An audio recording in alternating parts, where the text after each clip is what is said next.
everyone. Monday Morning Racer live traveling on the road. Somewhere in the Commonwealth of Virginia. Yes, Virginia is technically a commonwealth, not just a state or in general a state. It's a commonwealth.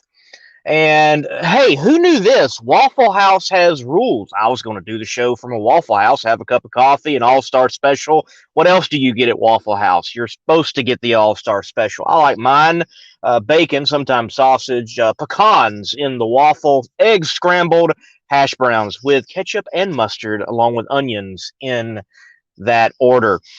But apparently they have a rule of no live videos in Waffle House. So who used live video in Waffle House for the wrong reasons? Who did it? So I am at a 7-Eleven right now in the parking lot and doing the show and ask anything. Ask Monday Morning Racer anything. And the guy behind the curtain right now is Sam Smith, Slammin' Sam. He can bring himself on. And Yeah. What's up, Lee? How's oh it going? man, I'm ducking, dodging, weaving, trying to make sure I had a place to do this very show from. And so far right now, at least everything sounds good and that it's going good. I'm glad for that because I looked earlier and I'm like, oh man, I have like no signal. And Waffle House kicked me. They didn't kick me out, but I didn't even get the coffee to go after they told me I couldn't do the show. So, boo, Waffle House. I'm an Man, extremely heavy supporter, if you understand what I mean. hey man, it's all those YouTube videos at Waffle House and all those what are they, World Star. I can see Darren laughing about that. World Star videos of people in Waffle House. That's probably why they don't want the live video streaming from there. But Well, I guess I do know that the Waffle House on Exit 27 in Anderson, South Carolina, became famous for a like cell phone video and cell phones first got video capabilities. Kenny Chesney was in there, and this young blonde chick decided to flash him for some reason, and that went like early viral, before viral was even a word. So maybe it's ramifications from that even very incident in South Carolina. Tom, good to have you on the show. Sam, thank you for hitting the buttons and hosting tonight. I appreciate that. It gives me just the ease of being on the road and not having to book anybody. Honestly, folks, if you're watching, the hardest part about these shows, and Sam can attest to this, it's the booking. And it's not that you find people that are unwilling to come on your show. I mean, you do find those people, but most people are willing. It's just the schedules don't always seem to align. So you have that. And I figured I'd give the opportunity. Folks have got to know me over 2 years now. If there's anything you want to know, within reason, that I'll be more than glad to answer. And definitely let's talk some drag racing. So Doug, Top Fuel, Darren, Sam, all of you, good to have you on the show. And let's dive into it. yeah, I sent the link out to a couple of people, so hopefully they jump on and and get a hold of you. But yeah, I guess Lee, you and I have kind of created a brotherhood, a friendship, on the Competition Plus Power Hour, how we met Hey, down in Orlando. hey, yin and yang. No, you're Skip and I'm Shannon Sharp. That's just pretty much what it comes down to. I mean, that's what it comes down to. And there's some fan questions rolling in. Who knows, maybe here in a few, like Darren said, you can have a potential song or maybe even a sponsorship by Waffle House. That wouldn't be bad. So when we roll together, we can stop in a Waffle House somewhere and eat a meal. But I guess my question for you, Lee, and I think I've asked you this before, is within your experience and your time traveling back and forth to these races and doing what you were pursuing, your career, what you're pursuing to do in the media industry, what would you say that moment, like that for sure turning point moment for you was? The for sure turning point moment. I figured that you are asking when I thought this was viable, when I thought this could happen. And for me, it was really the first time I took a camera to a drag race. I didn't take it to film the drag race. I took the camera to get interviews. I knew that NHRA drag racing, it has the claim to fame that every ticket is a pit pass. I had grown up on that, and I knew that. And I decided, well, I'm going to use the pit pass to my fullest advantage. So I go to my home national event, the Southern Nationals at the late, great Atlanta Dragway. And this was 2019.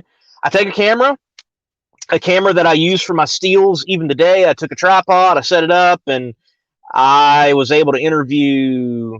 My first interview, God bless her, was Andy Rawlings, Pro Stock Motorcycle. And doing that one interview kind of gave me the confidence to go up to these drivers and ask for interviews. And later on that day, I got Alex Laughlin, I got Erica Enders, Steve Torrance, Ron Capps, Clay Milliken. And what it did for me, because I was a kid that I didn't want to talk to a driver. I was so shy and so bashful. I didn't want to have anything to do with them. I didn't want an autograph. I didn't want to talk to them. I didn't want to wait in line. Like, mom and dad forcing me in line to meet a driver. It took everything of their fortitude as parents for that to be accomplished, to have that interaction. So here I am, an adult. I've become a lot more comfortable talking in front of people and interacting with people and people I have never met before. And I decided to add to the channel this interview type thing, and it worked. I got the interviews, and I said, oh, I can do this. What could it potentially build into? Now, it accelerated in another moment. In that moment, I've got to say thank you to Chip Lofton, and I've always got to say thank you to Chip Lofton, the owner of strutmasters.com, and now definitely VitaCshot.com is where you're really going to recognize him and his brand. At Pomona, he knew of me from Charlotte. I got to Pomona, bummed money off of mom. I knew I needed to get there. I knew I needed to be there for whatever reason. I just had that gut feeling. And Providence worked and rolled. I talked to Chip a little bit on Friday night and explained to him, hey, I did that video with Paul Richards Racing, which at the time he had strutmasters.com on their funny car. And I just interviewed Justin Ashley. I'll be posting that later, and just chatted. And the next day I saw Chip, said, hey, Chip, how you doing? And he walked by. He's like, hey, Lee. And I could see him walk on, and I was waiting in line to talk to Ron Capps, and he stopped. And it was one of those thinking stops. And he turned back around and asked, hey, whose cars are you covering this weekend? And I was helping out Peter and Helen Russo with the Russo family Fuel Funny car that weekend to some degree. And he's like, look, go down to Terry Haddock and get you a team jersey, and you're going to cover my cars this weekend. And that's really where it began to roll, Sam. No, and that's that's definitely awesome to hear. I know, like I said, I know a lot of your story, but I only feel right now to do so since I get to host this. I just kind of want to put on my shades and experience this. But you do have a couple of questions that have come in. I know we have one guest here in the waiting room, Mr. Darren, aka Mr. Hot Rod ENT. So I'm going to go to this question here for you. It's a 3-part question: when, where, and pretty much why. When and where did you attend your first drag race, NASCAR race, and NHRA race? That's asked by Scott Malpass. All right, great. So the first drag race and NHRA event that I can recollect, even though I was told that I was at some Cajun Nationals in the womb, but the first one that I remember would have been a Southern Nationals. Now, what year I do not recall. I was that little. So we're talking early 90s, maybe like 93, 94. Jolly Rancher was still heavily involved in the sport. And I remember Jolly Ranchers. I remember them being on the cars, but I remember I don't remember so much the race. I remember leaving the track for some reason. I remember later on playing with the Jolly Ranchers like they were drag cars because they were all very colorful, just like they are today. So early 90s, it would have been the Southern Nationals. I do recall one where me and my brother and my dad were attending a year there in Commerce, Atlanta Dragway. My brother's much older than me. I have two much older brothers. And that year, it was kind of strange. It was during the time that Cruise was sponsored by McDonald's, and McDonald's was actually on the Midway. Like, they set up a temporary McDonald's on the Midway, and you could get McDonald's cheeseburgers and fries and all that McDonald's has at that time at the drag strip. And they've never done that again. I thought that was pretty cool. On the Midway, you could get a McDonald's cheeseburger. So I remember that year. I imagine that was like 96 or something.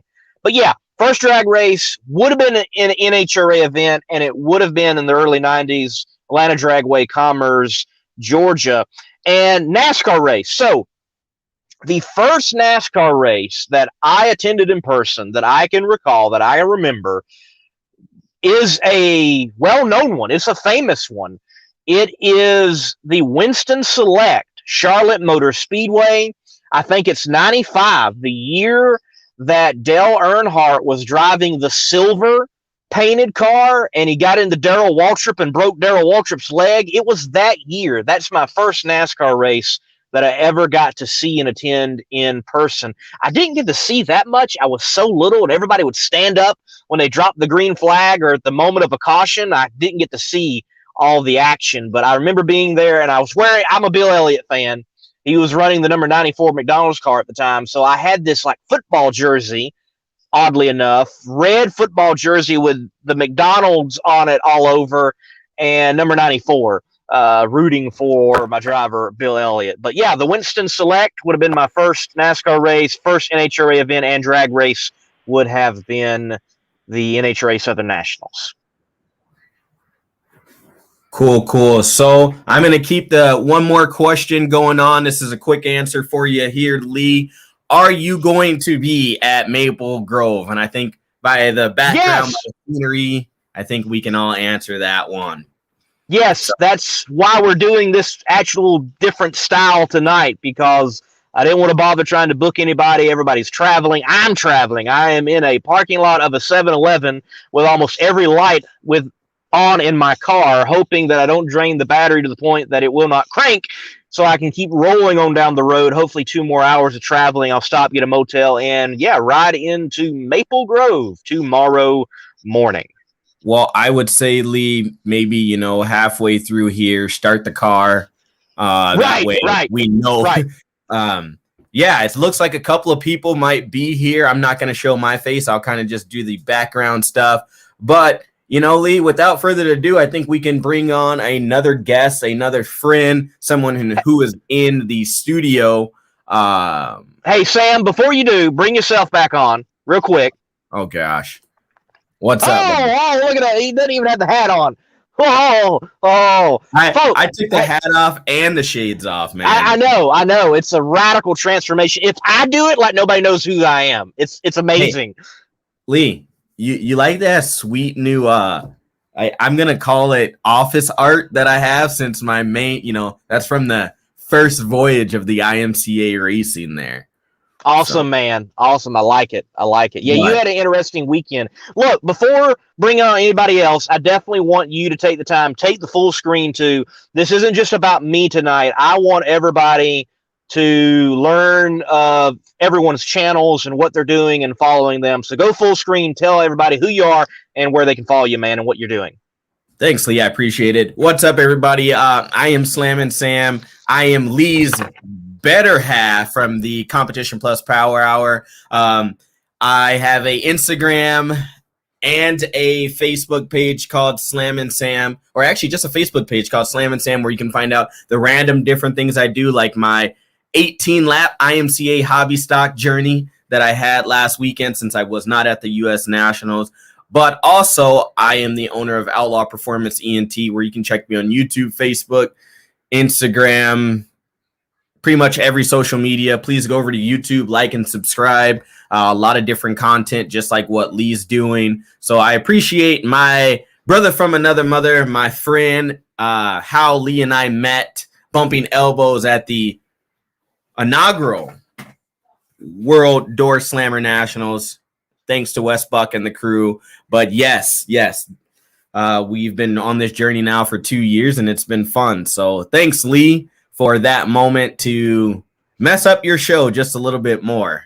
Yes, I noticed the smooth move of muting me on the better half part. So I like that. Hey, I like that. Good move, man. Hey, so yeah, like I said, without further ado, I don't know if you need me to go to commercial breaks or anything, but I'm going to bring on one of our friends who I think kind of in a long way, I think will complete our trifecta. And this is our friend Darren, a.k.a. Mr. Hot Rod ENT himself. We forgive him for being a LeBron James fan, but hey. I got Kobe right here. Kobe's Okay, right I'm just saying. All right. Hey, he's also Smiles. I'm gonna start calling him Smiles. I don't think I've ever seen this man not smiling. He's got a great smile, by the way, but I don't think I've ever seen it. Darren, look, love what you were doing and how things are moving forward for you folks. You can find Darren on American Hot Rod Entertainment on Instagram, Facebook, and YouTube. Definitely subscribe to his YouTube channel. Great little video with John Force concerning the gold car. Look, give us the synopsis of that so people might get a little bit of a tease and go check that out eventually. Okay, well, first off, that's probably my favorite paint scheme of all time is John Force's 7-time champ gold car. You actually see it right here. I have the die cast right here. So obviously it's my favorite paint scheme. And then, that car actually doesn't get a lot of attention. So I was like, why not do a video, just kind of recapping, the history of that car, which debuted at the 1998 U.S. Nationals. And, John actually ended up winning that race. The funny thing is that, John Force won his 7th championship after 97, tying him with Dale Earnhardt and Richard Petty, two giants in motorsports, so that was pretty cool of him. And to debut a gold car at the U.S. Nationals was like super amazing. But 1998 wasn't that kind of John. He only had one win going into the U.S. Nationals, and Capps was on his tail. Actually, Capps came into the U.S. Nationals with the points lead, and but Forrest ended up taking out Capps around 2 and winning the race in the gold car, and that springboarded him to his 8th championship. So that's kind of like what I wanted to talk about. Was kind of just talk about that car. Like I said, it doesn't get a lot of attention, and just kind of recap the 1998 season. Cool, man. Yeah, it was a good video. What a good trip down memory lane. And I think it was a big moment for drag racing because with John finally getting the 7th championship, it was like, oh, we can finally have something on NASCAR. It's what it almost felt like. Yeah. Look, man, again, thank you for being on the show. Your question. Take it away. Okay, first off, before I ask the question, can I just say one thing? All right. Can we get Sam on screen also? Because it's for Sam. Okay. Too. Sam, where you at, Sam? He wants you on here. Okay, we need. No. The answer is no. We need the TMZ of drag racing to leak that footage of Sam dancing at the zoo in Brainerd. We need to see that footage. We need it. Yes. There needs to be a TMZ of drag racing. I don't know what we call it, but that needs to be out there. Yes. We need to see that footage like ASAP. That footage is right here. I have it. Hey, no, there is the TMZ of drag racing. It's that 00 blank show. That's the TMZ of drag racing. Yeah, we do not need that video. It's not a bad video, Darren. Honestly, no, it's not. It's not a bad video. No, it's honestly like the Wobble or some like song like that, and me and another fella are just getting down with the get down. Just put it out there. Greg don't mind. It's Greg Lynn. He owns it. I love it. Hey, whenever you see Greg Lynn, anybody out there, you need to ask him about you, me, and a bucket of chicken. And if you don't know what I'm talking about, you can go to my YouTube channel and watch that. I've seen that pickup line work in person. He says it works. Don't know how, but yeah. All right, you guys get to asking questions, and I'm getting out of here. All right. So, earlier I broke a rule and asked you, I was going to ask you, what's your favorite Southern Nationals moment, going to the Southern Nationals? Yep. But instead, You ruined it. You ruined it. I ruined it. So, first off, I'm going to ask you, how did you get the name Monday Morning Racer? Where did that come from? All right. I don't get asked that as much as you would think. So Monday Morning Racer, when I decided I'm going to start a YouTube channel, I'm like, I want a name around racing, but I don't want it to be racing specific. Like, I don't want it just be NASCAR. I don't want it just to be my name, Lee Craft. And I find it strange when you've got like a motorsports channel, like all the credit to David Land and Eric Estep, but their names are their channels. I don't know. I just think it's kind of strange. Like, I like your name, American Hot Rod Entertainment. It kind of alludes to National Hot Rod Association. I like how that played out.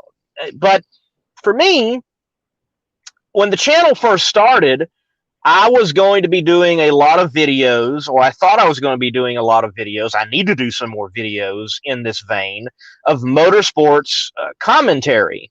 In other words, just stating my opinion on what's happening in the world of racing, not just drag racing, but in the world of racing. And I thought to myself, what conveys that? And I remembered the phrase Monday morning quarterbacking. Yes. Now, I have come to learn from folks who are older than me that there apparently at one time was a radio talk show that was Monday Morning Quarterback. And whether that show was first or whether the phrase was first, I don't know. But I decided I'm going to take that vein, that theme, and I'm just going to tack racer onto the end, Monday Morning Racer.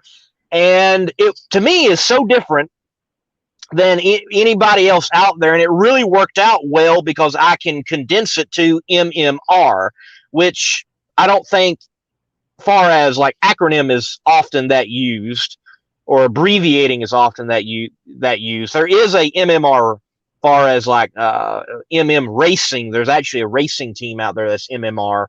But yeah, that's how it came up. That saying, Monday Morning Quarterback, I decided, you know what, I'm going to start talking and giving my opinion on racing. I'm going to be the Monday Morning Racer. And yes, it is sad that as of right now, I don't have really anything on Monday morning. I would love to have a show actually on Monday morning to talk about all the racing that happened over the weekend, but with travel and with work, that just hasn't happened yet. I may be getting closer to it. Hopefully within the next year, that might become a reality, just like we're doing mobile here to be able to do a live show on Monday morning. I think that'd be pretty cool. Pretty cool too. Definitely. All right. Was that your question? Oh, I have one more. I thought you were froze for a second. I have one more question. Okay. One quick one. This is quick. When you're going down the road, traveling to different events, what type of music is MMR listening to? Is it rap? Is it rock? Is it country? What's he listening to? Hip hop? What is it? All right. So, dude, later on, do you use Spotify? Yes. Okay. So maybe later on, I will actually share to the Monday Morning Racer Facebook page my playlist. What's wrong, Sam? I see that, Sam. Maybe I'll do that because so people can just know. But dude, it's everything. Like, I listen to everything. No, I mean, I know people say everything and they're like, yeah, except no, I listen to everything. My playlist. Do you listen to polka? If you don't listen to polka, you're not listening to music. I don't. Hang on. Do I have polka on? I might. I know. I've got like one song because I think it's funny, and that's about it. I might. Look, Darren. I'll put it in this. What? Hold on. Yeah, pause. What'd you say, Darren? Yeah, what's polka? I've never heard of that. All right, I'm gonna send you. What's polka? Yeah, I've never heard of that. Do you not know Steven Urkel? Yeah. Yeah. Yeah. And the music he likes, that's polka. Well, I never really looked at the show like that, though. That's probably the one show I barely watched. I'm getting old. Sam. Man, okay. See, what you just said there, Darren, is like me today. We have this dirt track racing burger joint It's called Finish Line Burger. And I went in there today, and I don't know how we got on the topic of it. I think it was one of the movies I was playing. And I'm like, we were talking about the all-time great movies. And I'm like, have you ever seen Forrest Gump? And the lady's like, no, I've never watched the whole movie. And I hear that from like a lot of people. And I'm like, that's so un-American of you. Like, and then the other lady was like, I don't like ranch. And I'm like, she's like, I like blue cheese. And I'm like, that's not American. Like, you've never seen the whole Forrest Gump. You've never watched the whole Christmas Story, and you don't like ranch? Like, who are you? Like, Okay. Who are you? Okay. You got to go My back to apologies. wherever you came from. My apologies. Family Matters, and that show didn't really connect with me, so I never really watched it. So there it goes. But I know he was really good at basketball though in real life, so that's all I know. Yeah.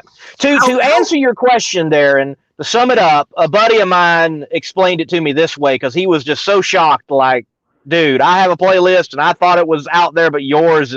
So I can go from Purple Rain to gospel music to Metallica. Okay. Yeah, Any Tupac in there, Future, you know, any of that stuff? No. Now, so no Tupac. Not that I have anything against him, but there's no Tupac. But there is. See, I have a bad habit of I like something and I put it on the playlist and I don't really know who actually performed it. I have a terrible habit of doing that. But I have Bone Thugs and Harmony. Harmony, yeah. Yes. Okay. They're on the playlist. Whoever did, woo, there it is. That's on the playlist. Okay. Yeah, there you go. Sounds good. Okay. If Regulators is not like one of your songs, like if you're dozing off, Warren G. If I'm ever like driving back from Brainerd, started dozing off, I put on Warren G Gladiator. Oh man, I went from 0 to like 1,000 real quick. Okay. Like, real quick. All right. Yeah, that's like for me. That would be Clutch and Space Grass. Love Space Grass. Okay. Yeah, I don't know it yet. Go listen to Space Grass. Darren, I sent you a message in the private chat, but I am going to break to one of Lee's commercials here. Lee, that way you can grab some water, whatever it is that you may need, and then we will bring you back on and have a question from one of your fans, and then bring on Going Bracket Racing. Awesome. Hero Soap Company is a veteran-owned establishment that produces all-natural, essential oils-infused soap that is sold with a portion of the proceeds supporting other veteran groups. Hero Soap Company. Heroes supporting heroes.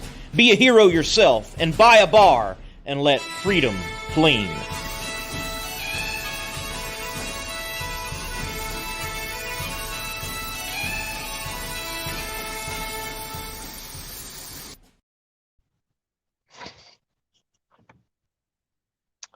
All right, so Sam, read that for me. It's really, really small for me.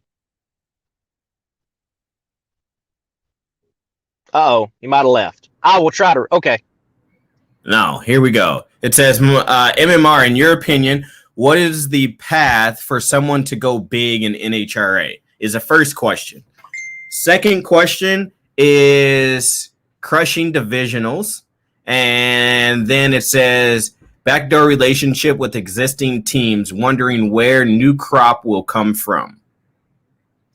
Okay, so opinion, how to go big in NHRA. And I assume you're talking about driving, I assume. So I will say this. It is more attainable to get into a top fuel dragster than I ever thought it was.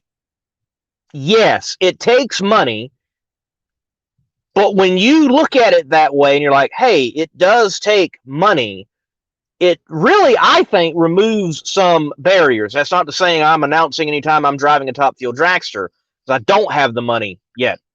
I hope to work on that, and because I would love to experience it, and it's a long dream of mine, and I did junior dragsters. I would love to get back in competition, but it's out there. It is attainable. I put it this way. I think it's kind of like the Buddy Hole story. So Top Fuel rookie Buddy Hole in the Terry Haddock Top Fuel dragster. Look, he is a successful businessman in the roofing industry in the Dallas Metroplex area of Texas. And he also has, you can tell he has a great work ethic to ever become a competition winning power lifter. And that's what he's done. He's worked hard. He's been successful at business. And now he's rolled that over and going Top Fuel drag racing. If you can be successful somewhere else, you can be a successful drag racer is what it looks like to me. That's really what's happening right now. It's still attainable. Unlike, I feel, hopping into like a NASCAR ride. A NASCAR ride, you have got to be groomed almost, it seems, since you were 5 years old on a go-kart tracking toward some NASCAR type of ride.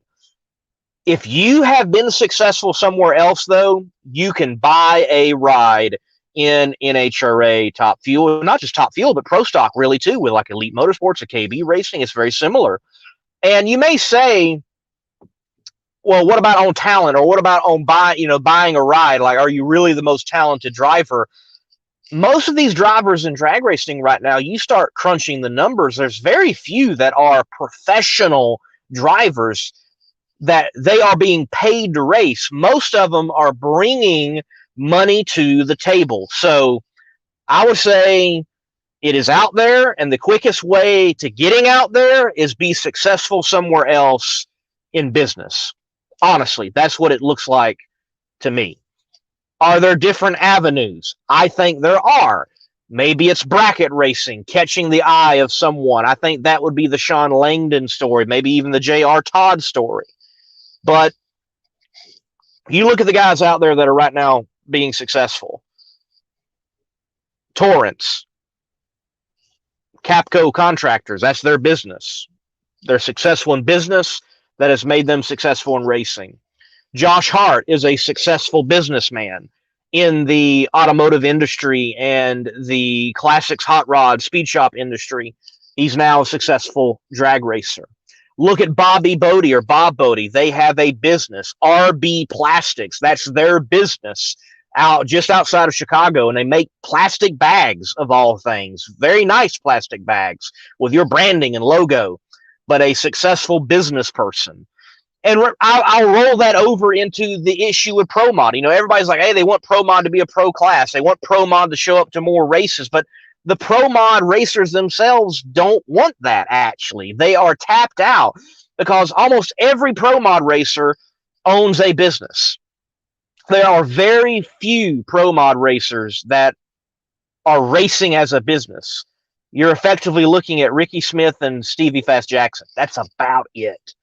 All the others are contractors, electricians. They've been innovators in some shape, form, or fashion. All that to say, if you can figure out a way to be successful in business, then you've got the opportunity to be a successful person in drag racing. That's what I think right now. That's what I think. All right, Sam, what is that second one? What is the,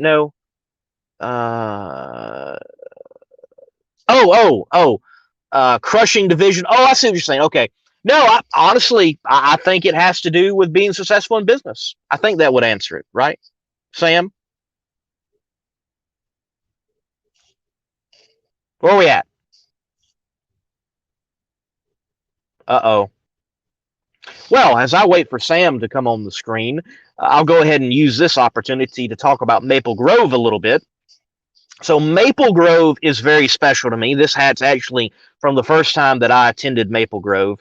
Maple Grove was the first time that I got to work with a team, go to the starting line, and film and do all of that.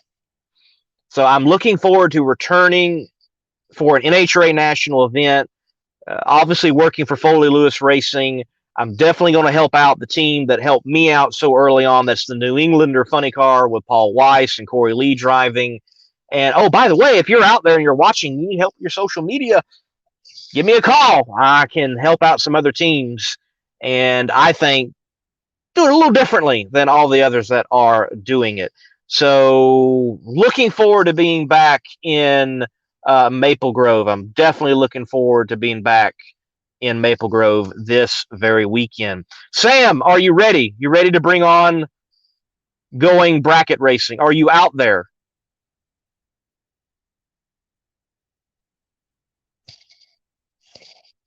Oh boy. What just happened? So again, I'll be at Maple Grove waiting for Sam to. Oh, somebody. Oh, okay, George. I can't hear you, George, or Sam. Yeah, that's Sam. That's not George. Wow, you look so different in a different light. Hey, man, my bad. Like I said, I had to jump away. I got the kiddos today, which most people out there don't know that. But yeah, I was changing a diaper. That's important. Yes, I will leave Darren in here. He should have controls just for a couple more seconds, and then I'll be back. But without further ado, let's bring on Going Bracket Racing. Look at that beard, and look at this beard. And you're saying we look alike? Come on, Lee. You got to take the glasses off.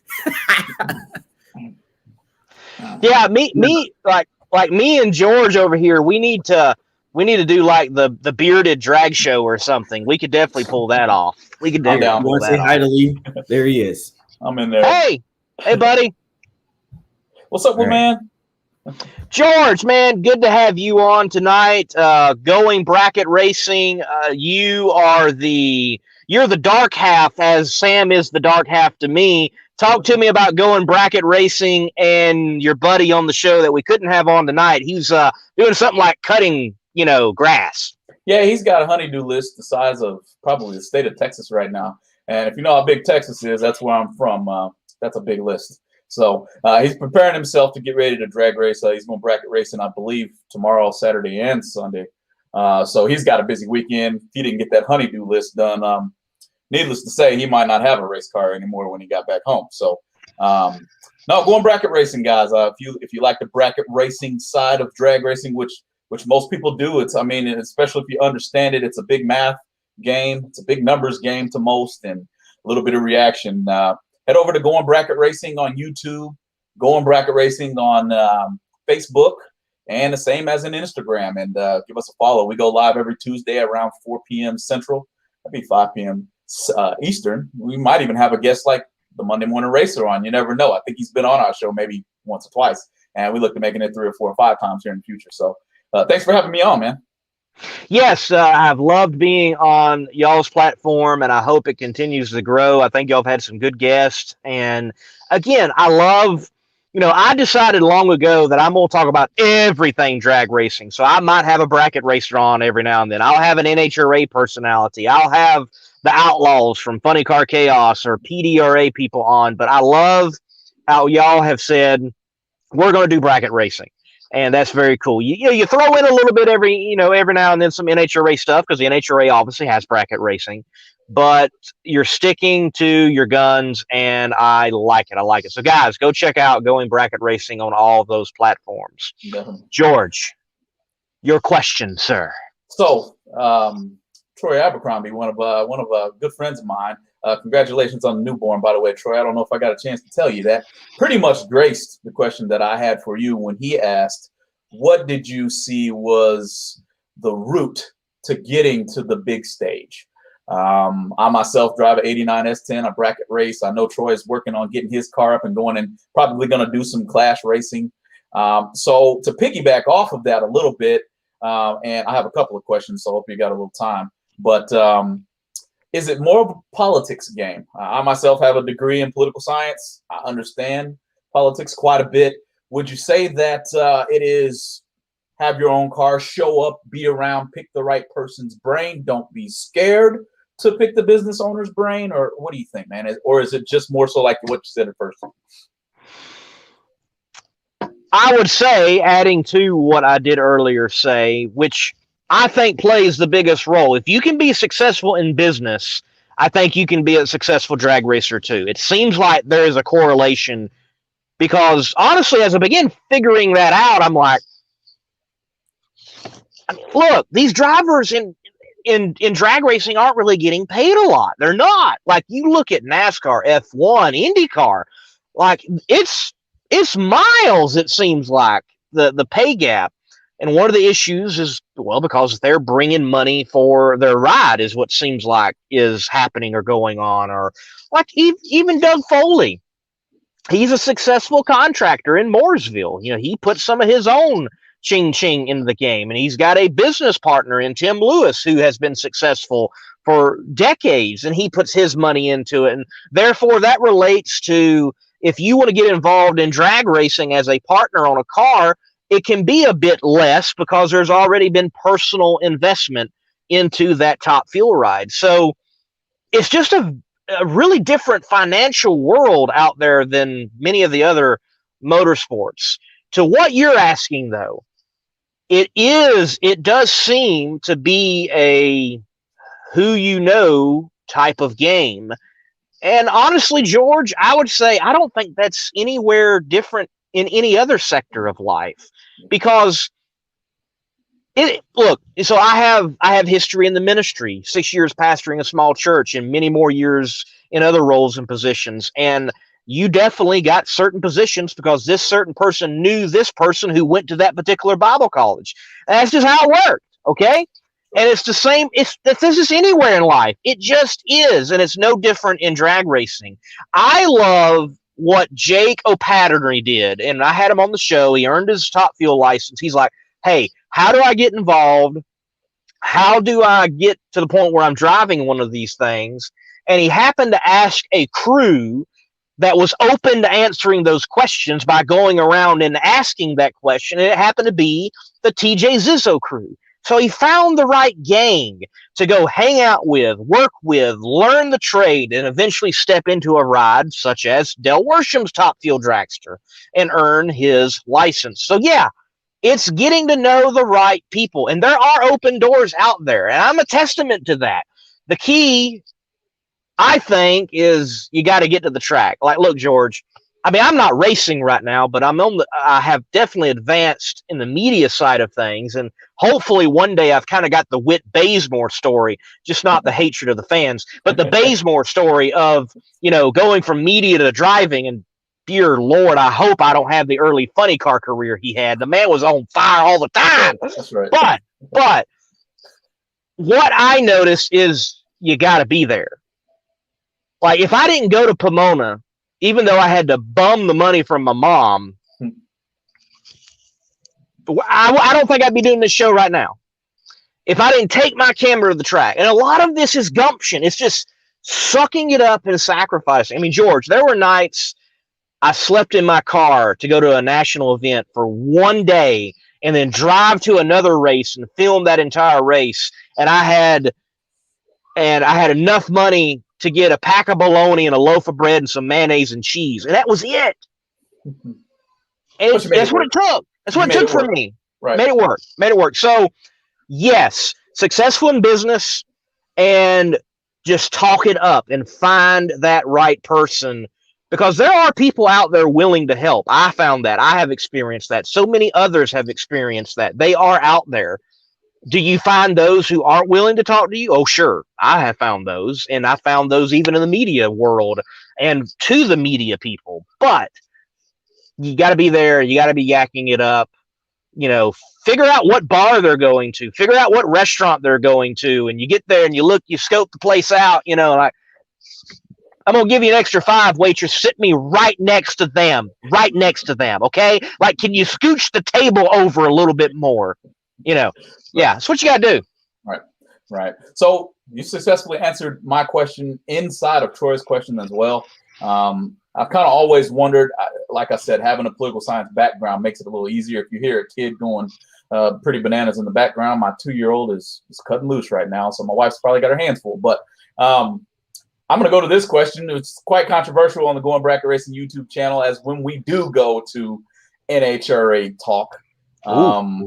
I always bring up certain person who I hold near and dear to my heart, She is from Texas.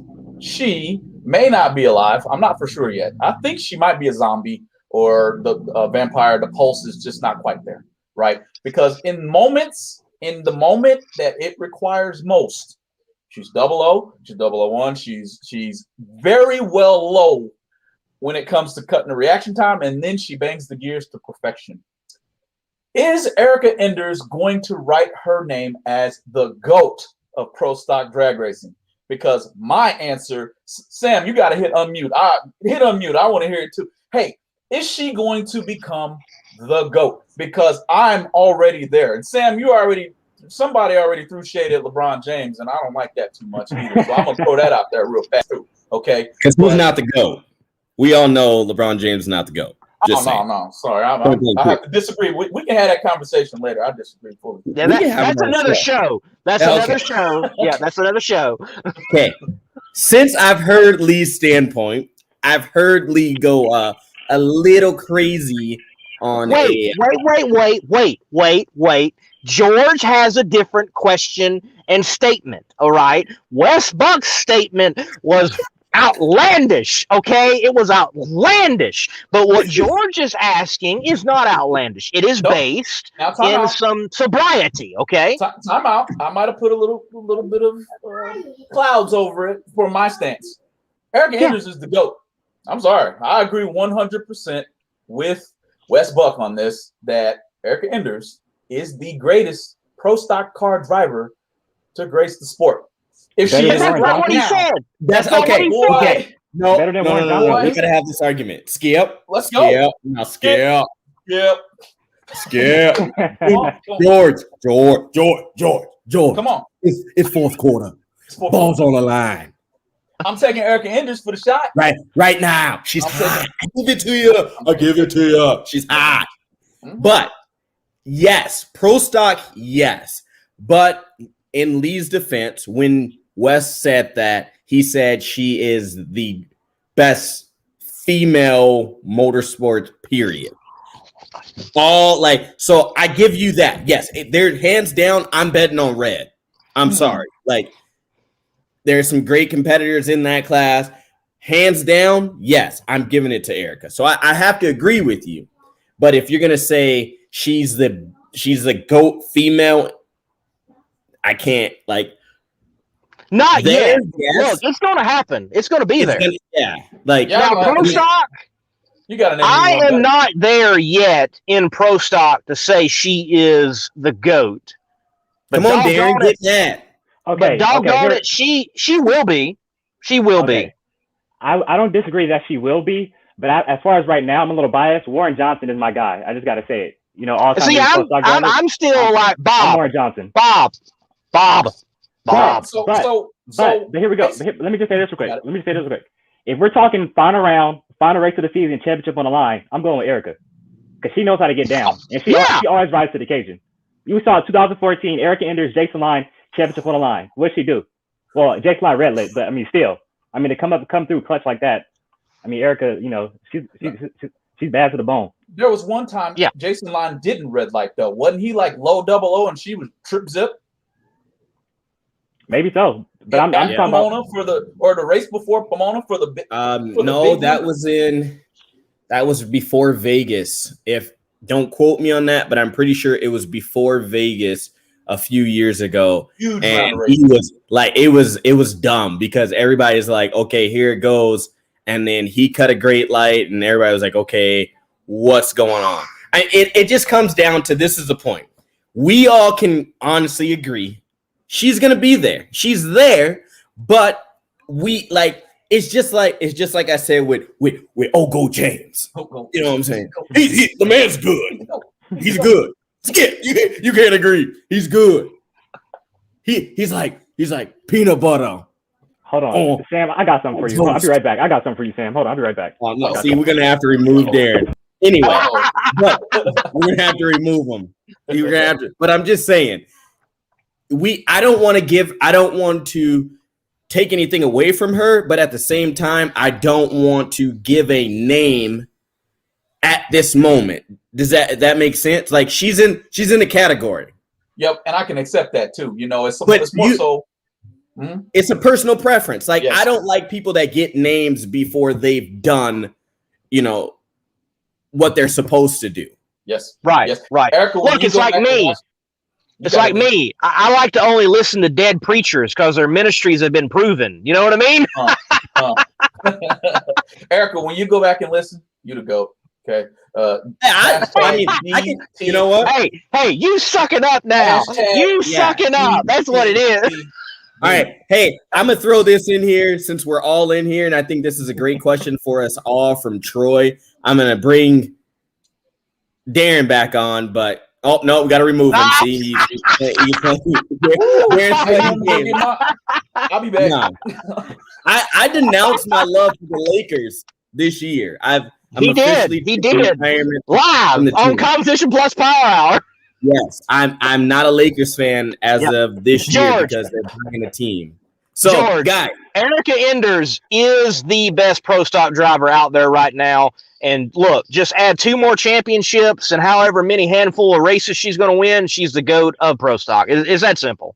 Yeah. I agree 100%. 100%. I'm already there, but I agree with you. Yep. Yeah. Same with LeBron James. If he gets 2 more rings, he's the GOAT. No, I mean, he's buying a team right now. He's buying and no pun on this, but he's buying a elite team. Elite group of 37-year-olds. Yeah. And they are going to wipe the NBA apart this year. You are right. They're going to win it. Yep. Guys, here we go. Lee, we're going to start with you. But Troy asks a great question. I think we all like food. So Hardee's, depending on what point of the world you live on, I know for you, Darren, it's called Carl's Jr. Yep. So Carl's Jr., Jack in the Box, Burger King. Rank those in order. Lee, you start. Troy, thank you for being on the show. But, man, first of all, you need to pick some better fast food restaurants. Man. That just – man. I'm sorry. Where do you live? Like, I'm in the Southeast, and we have stellar fast food restaurants. Look at me. I'm the poster child of great fast food restaurants, and it all starts with chicken. Chicken. We're talking about some Bojangles, some Zaxby's, some Chick-fil-A. Amen. But to answer your question, Hardee's, because they've got, I think, one of the better burgers in fast food, actually, yes. And then Burger King. I love their chicken sandwich, the long one they have. It's terrible, but it's terribly good. It's one of those type of deals. And the onion rings. I must have the onion rings. And Jack in the Box, it's very close to Burger King, in my opinion, especially if it's out west. They're better out west. And it could almost even be second instead of just third. But the cheap little taco that really shouldn't be called a taco, it is like insanely bad but good. I'll take it anytime for $1. Who's next? Going back to racing. Let's go on you. You want me to go? Okay. Well, there's no White Castles on the mix. I'm from Midwest, so White Castle isn't there. Crystal. No, sorry, I can't do it. Crystal is not White Castle. I have to go with White Castle. Okay, but to answer your question, I am going to go Hardee's first. It was Hardee's in the Midwest. The burger, I agree with Lee. They got the better meat out of the other two. I got to go with Jack in the Box second because they're normally going to have some form of strawberry soda and curly fries. And those are my 2 go-tos at all time. Curly fries with a strawberry soda from Jack in the Box. Burger King is definitely in last. I probably burn out on Burger King. My brother used to work there whenever we were coming up in college, living the poor life a little bit. And so he would bring home triple Whoppers with cheese and bacon, and it was good. But, dog, I got over it pretty quick. So there's my list. All right, so first up, I'm going to go with Burger King. Out of this list, though, Burger King is definitely number 1. I'm going with the Whopper Jr., large fry, large Coke. Jack in the Box, I'm going to go with Jack in the Box second. I get the tacos from there, and I actually like their breakfast also. So I'm going to put Jack in the Box second, and Hardee's, which is Carl's Jr. where I live, that's a no-go. I don't touch Carl's Jr. at all. So Burger King and Jack in the Box, Burger King 1, Jack in the Box 2, Hardee's, I'll put it to that third.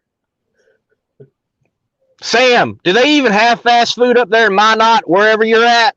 We got goats and pigs and chickens, man. That's it. Goats, pigs, and chicken. Couple of deer, couple elk, But no, I gotta disagree. Like, I'm sorry. this one right here, Jack in the Box, man. Jack in the Box takes it. First of all, I agree with you, Lee. They have no racing. We don't have a Racing's Canes or anything like that. Chicken. If you're from the South, chicken. What box are you picking? Just saying, throw that out there. But if Canes was on the list, I'd pick them. But out of this one, I'm gonna go Jack in the Box. I'm gonna go with the Frisco burger, no tomato, curly fries, lemonade because I don't drink pop. I don't drink pop at all. Pop soda for all you guys are gonna say what's pop. After that. Coke. That's Coke for all my Southern friends, no matter what it is. After that, I'm burnt out on this place too, but I'm going to go Burger King just because my girlfriend Wendy's not in the list, and sometimes they have the spicy nuggets. So, you know, the 10 nuggets for 99 cents when you're on the road, you know, got to do that. Again, lemonade, Burger King, they have the natural cut fries with the lemonade. I'm a lemonade freak. Strawberry lemonade at Burger King, though. And then Hardee's, just because the Hardee's around here, we don't have anyone to really work them. So their service is always slow. But there again, we're going to go the Frisco burger with curly fries. But they're a large Powerade. I really like Hardee's Powerade. So that's where I would go there. Can I say one more thing, guys? You see what I've got going on. He would choose McDonald's. Oh yeah. He's looking for I hit the gummy bears, so he's trying to find them. Oh, yeah. Pizza and gummy bears night, you know. Why not? He on a mission back there. Look at him. Oh, he's not even close, but it's dun. Hey, Lee, right, can I say one more thing? Yeah, Derek, go ahead. Yeah, I just want to say one more quick thing. When we talk about, the greatest pro stock, you guys say Eric Enders is the greatest pro stock. Well, let's debate that with Warren Johnson, Bob Glenn, and stuff like that. Like we debate Michael Jordan and LeBron James. We'll always debate, Jordan would have been against these guys in his heyday. LeBron went up against these guys in his heyday. So let's kind of compare Warren Johnson to Eric Enders. Well, Warren Johnson had to go up against Bob Glinton, the Dodge Boys, Gerald Lauderman, and Scott Jeffrey. His own son, Kurt Johnson. Yeah, Jed Coughlin to go up against in the late 90s. I mean, let's talk about who Eric had to go up against. Jason Lyon, Greg Anderson, Jed Coughlin also. So does that kind of which one do you think is the stiffer competition? I will say this. When it comes to greatest of all time arguments, I'm actually not the biggest fan of them. I believe you should take errors. And yes, I'm trying to say the ERA one, not the error as in wrong. Because, look, I think Johnny Unitas is the greatest quarterback of all time, of his day. Of our day, whether you like him or not, you got to say Tom Brady. The guy's figured it out. Mm-hmm. You know, if you look at the mid, from like 70 to 80s, I think you got to say Montana, as much as it kills me to say that, because he's a San Francisco 49er. I think that is the best way to look at it, because racing has changed. The games have changed. Like Johnny, man, they were running the ball so much, he didn't get to have too many forward passes, for example. So I think of the errors, you've got to go with like Sox and Martin when it comes to the Pioneer days. Mm-hmm. You go on a little bit further, and I think it's got to be Bob Glidden. You go on further, I think it is Greg Anderson, and I think now we're coming into the Erica Enders period. Mm-hmm. That's just right. I mean, it's so hard to compare. It is so hard to compare. It really is. And we love these discussions. We never get a full answer to these discussions, but what made Warren so great is he was getting it done as this like engineer workman type of dude, driving the car, working on the car, innovating on the car. And I think he was winning and competing in what was the golden era of pro stock. That early 80s, like late 70s, early 80s into the mid 90s, I think that's the golden era. I think that, because you got to give the pioneers, like from 70 on to like 79, 80, their due, and it's a completely different vibe. It's a completely different significance. But that golden period, you've got, Lee Shepard and Butch Leal, Tony Christensen, Iaconia, Warren Johnson, Bob Glidden, Bruce Allen. I mean, Pro Stock at that time was just so tremendous. He was getting it done then. The only thing I've got to say, Darren, and you're a stat guy, it would be interesting to see this stat, and if we could find it, because drag racing stats can be so hard to find. Mm-hmm. But who does have the better win-loss ratio between Bob and Warren? That's the only thing in like this debate I would love to be brought into the circle. And who has got the wins in those moments, whether it's round 1, 2, final round, whatever it is. What does that ratio look like? And you know what? It would not shock me that it's closer than we would think. I would think, being a little bit more of a Bob fan, that Bob would be higher, but taking a sober look at it, it's probably closer than we all want to admit. Mm-hmm. What a great era of Pro Stock that was. And there's a lot of that time frame I wish we would get back to. Doggone it, I want these cars to actually look like the car. Please, please. I get it. They want to go as fast as they can. I understand. But there's one gentleman on Facebook, he calls it the Chronicles of the Jelly Beans. And they do. They kind of look like a big doggone jelly bean out there. They really do. Mm-hmm. They look nothing like a Camaro. They look nothing like a Mustang. They look, the one that most closely resembles what is out there, I would say, is the Dodge. The Dodge that is out there right now looks the closest. But I still love it. But man, there's something about that like 79 to 95 period. Just, it's so good. So good. And that's what's great too, is that we can have these debates. Drag racing never gets these debates. NBA always gets debates. It's nice that we're bringing the discussion to drag racing. It's fun. Guys like to get to talk about it. That's what's fun about it. I agree. I love what's happening right now with myself and Sam on the Competition Plus Power Hour. I've got my show. Dragzine is doing a podcast. You got Wes Buck stepping up his show on Wednesdays, and you got you've got these discussions going on, and it is so needed, I think, in drag racing. People want to have these discussions, and honestly, that's why I created my channel. I found that I'm like, wow, there's a lot of people that I know that don't like racing. I want to know people who like racing, and I want to talk about racing and enjoy doing it. And that's why I created Monday Morning Racer. Now, every now and then I get these knuckleheads that are just stupid in the comments, and they're frustrating, but yet at the same time, I love them. I love a heckler. Like, I'll play the game. Let's go. You just increase the comments and hopefully increase the watch and the views on the show. That's fine by me. But for the most part, it's been really good. You get some people, though, they want to go back. If NHRA didn't kill the Mopars back in 72 and a half, and they're still hurt over that for some reason. I don't know. Or Bobby Bennett, his beloved modified eliminator. God bless him. Brian Lowe's got all over him in that show 2 weeks ago. That's awesome. Lee, I'm going to jump in here, and we got a bunch of comments that come in. So these guys, hopefully they want to stick around for you. I'm giving you all the background tour pretty much of my casa today. I keep moving from room to room. But I'm going to drop Darren and George going Bracket Racer out. You got a couple of comments here. Oh,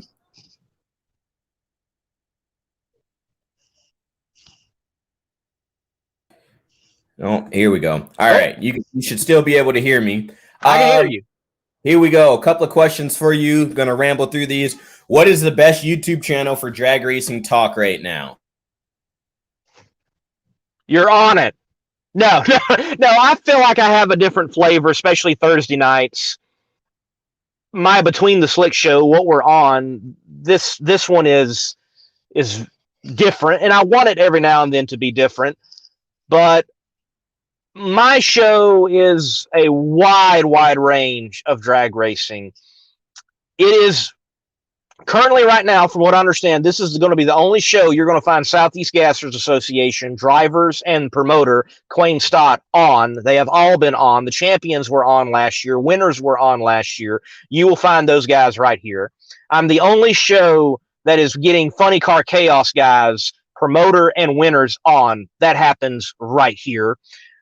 We also have NHRA stars come on. We have PDRA stars come on. We have people from the media world like Elon Warner, Sam Smith, George. We're going bracket racing. American Hot Rod Entertainment come on. We have crew men and crew women come on, like Jonna Dunn. She was on.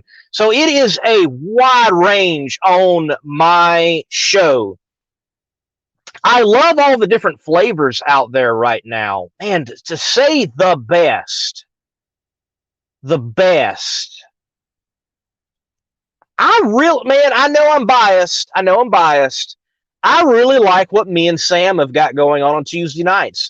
I feel, and we've talked about it, and we want to get further, but we realize we have like the late night drag racing talk show, and we want to dive into that deeper. We want to push into that.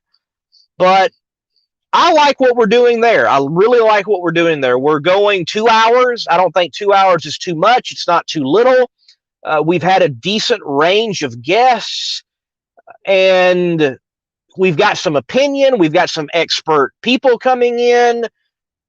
You know, I love what Wes is doing, but we have Jeff Arend as our insider, a guy who's been out there driving for a long time, a guy who's been out there crewing for a long time. He can bring a lot of expert opinion to the show, and that's something right now that I don't think any other show has got, for example. And then hey, Bobby with "Get Off My Track." I mean, those are funny moments too. So I really like Competition Plus Power Hour, and it's not just because I'm on it.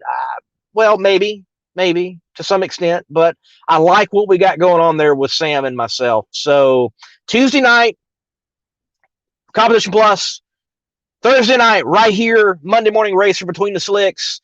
But yeah, I mean, there's so many good things happening right now in talk for drag racing. Man, Clay Millican, I haven't recognized him do anything live in a while, and I might just be missing it, but I appreciate what he's doing. He's had Brett Kepner on several times, and he's talked to so many personalities throughout the racing and drag racing world. And look, even beyond, like the episode of Dale Earnhardt Jr. with the Dale Jr. Download having John Force on. What a stellar episode that was. So drag racing talk is the best that I think it ever has been overall. Awesome to hear that. Lee, next question here pulls up. What is Lee's favorite gospel song and artist? That's a great question. It is. Now, I will say that again, I'm terrible with artists. I'm sorry, I'm terrible with artists. But I will give you. There is a song out there. The title is. Don't sing it. I'm not gonna sing it. It's "Rescue Me, Jesus." It's such a great song. I thoroughly enjoy it. I love hymns. I love the stories that are behind the hymns. And one of my favorite hymns is, and it matches with J. Vernon McGee and Through the Bible Bus, but it is Jesus Paid It All. And I love that one. There's so many good ones. It's hard to pick just one. And again, I'm sorry. I wish I could answer it, but I'm terrible an artist. I'm terrible about it. But within that world, hymn, Southern gospel, even some contemporary, thoroughly enjoy it. What we got next, Sam? I was just kind of rolling through. You had Justin Ashley, the man, the myth, the legend himself, saying, Who? Justin Ashley. Yeah, he's saying Lee is excellent at what he does. Commenting on the show. Yes. He says that you have all the tools. He is an A+ personality and an A+ person. Just giving you a little shout out. Then again, he goes, Lee is fantastic. He is excellent talent and excellent person. So he's just throwing it down, giving you. I appreciate all that, love. Justin. And look, Justin, Justin's a good personality out there in drag racing. Good looking guy, and he talks well. He carries himself well. I think he does a good job interacting with the fans, still having the duties that he has with the car. You know, he's not just sitting in the lounge. I like that.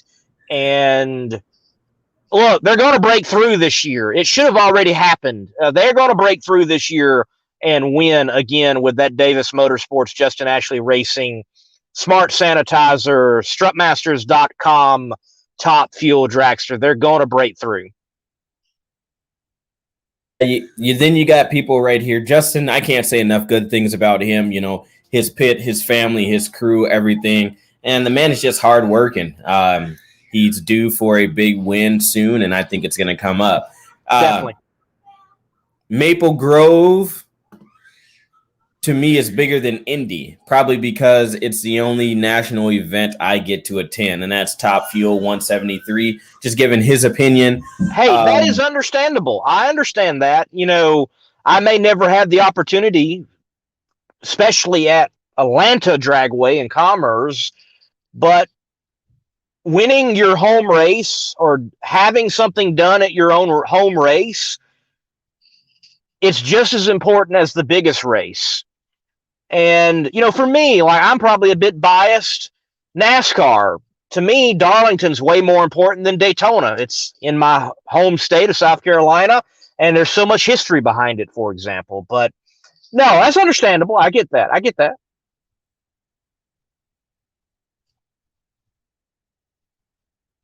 So continuing the conversation, you got people saying that they love going bracket racing and what he's doing. They are doing a great job. George and Casey are doing a great job. I just hope they continue to grow it, and I hope they continue to be recognized by that particular niche of the drag racing industry.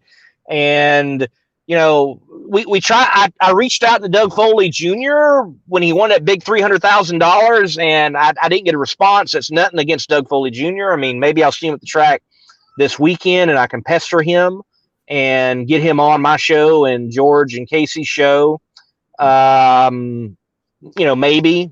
But I hope they get other bracket racers on in the future. And they continue to grow what they're doing. They've got a great platform. I like it. And bracket racing is so overlooked. Bracket racing is such a great part of our sport. I understand it may not pack the stands, but when you got two guys that are like dialed in the same thing and cutting that reaction time, and there's big money on the line, and it seems like there's always big money on the line now. It's such a great part of our sport and drag racing. Love bracket racing. Yeah, we have Mr. Kraft coming on, pretty much saying nope, period, to our conversation. Erica is the GOAT.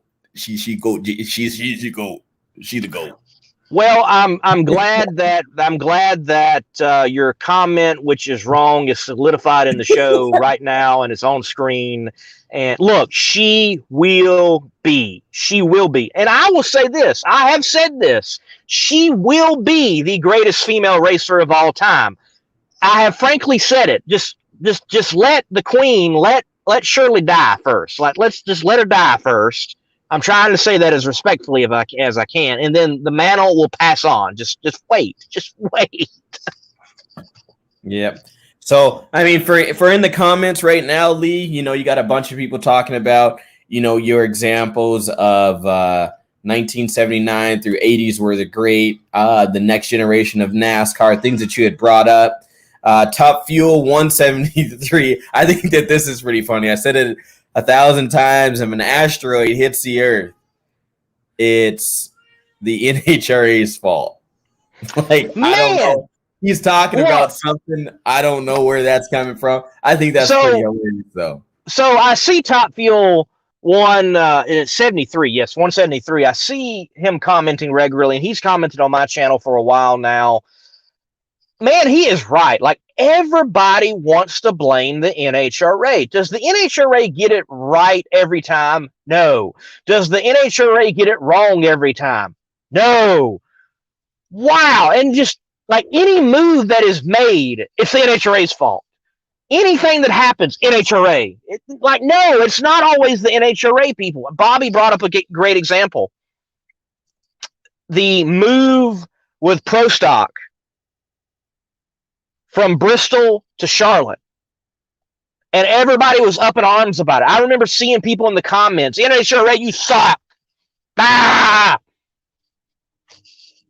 It wasn't the NHRA. The NHRA in that case was actually listening to the competitors, which they're blamed that they never do. But in this case, they do, and they're slammed for it because the competitors wanted to race at Charlotte. Mind you, at Charlotte, Pro Stock will be on Big Fox because the Charlotte race is on Big Fox. It's the NFL adjacent broadcast, whereas it's only FS1 at Bristol. I'm sure that had to do something with it. And Pro Stock is slowly developing a hub in the Mooresville, Charlotte, North Carolina area for their home base, unlike Brownsburg, Indiana for Nitro. Like, no one thinks about that. No one decides to try to, like, let's think through this. No, it's just, NHRA. Ah! That's what people do. It's frustrating. When the NHRA gets it wrong, I think they need to be called out. They do. Like right now, they have not handled Pro Mod well at all. They haven't. And I think they know it now. I think they realize it. And I get from other shows and from drivers that they are working on that. But the right lane in Indy, they did what they could do. Folks, I think some people see track prep as only that moment of dragging the track for like 10, 15 minutes between classes. No, track prep is way more than that. I don't think the average fan understands. I've seen it myself. When you have downpour and it saturates the rubber, you're scraping everything. You're going to lay rubber back down. And they were doing it before the sun came up. Maybe that right lane, it just wasn't taking rubber, and there was nothing you could do. When the lane doesn't take rubber, it won't take it until the conditions are just right. They realized they had a problem. They drug it later on. They got it better. And Sam has pointed out that there were winners in the right lane. Matter of fact, even first round Top Fuel, there would have been some winners in the right lane if it wasn't mechanical issues. Justin Ashley, for example. The NHRA is not always at fault. And I will say, I say that as someone that would have been in the past leaned more towards the NHRA. It has slowly become, let's think about this. And I think that's what we all need to do. Before we pass judgment, let's stop, let's think, let's weigh what is going on. You know, everybody wants to say, oh, funny car bodies. Like, I want funny car bodies to look more like the car. I do. I mean, there's so many of us that want that. I don't think that's too much the NHRA. It's the competitors. They want to go as fast as they can. So, you know, there you go. It's not always the NHRA's fault. Lee, I still get mad about this a little bit because everyone wants to sit here and say, well, the lane's this and the lane's that. But how do you have an even race where you have 18 classes go down the track? And I get it. At the beginning, I would say, honestly, there was a problem. But NHRA does what they can. It's not like they prep one lane. Like, they're like, oh, well, we did 5 laps down this one. We're only going to do 3 down this other lane, right? Like, no, they prep the track like they would anything. But when the dust settles and you have 18 classes go down and there's 9 winners in each class, right? I mean, that's just that. Right. And Sam, on the lane situation, that first pair that comes up and takes the track, and then the second pair comes up and takes the track, and maybe by the second pair you're like, ooh, maybe there's an issue. You can't go out there and drag the track in that session. That's unfair to who just left. I think that anybody would be barking at that moment. Well, we need a rerun or a redo or whatever, and it's impossible to do. So they had to let it play out, even if they knew there was a problem. Nonetheless, you know what lane you're about to be in, unless you have one of those like last moment switcheroos, which does happen. You know the lane you're going to be in. You're tuning for your lane. It's that simple. I agree with you there. You two were there. I wasn't there. I was watching it from afar.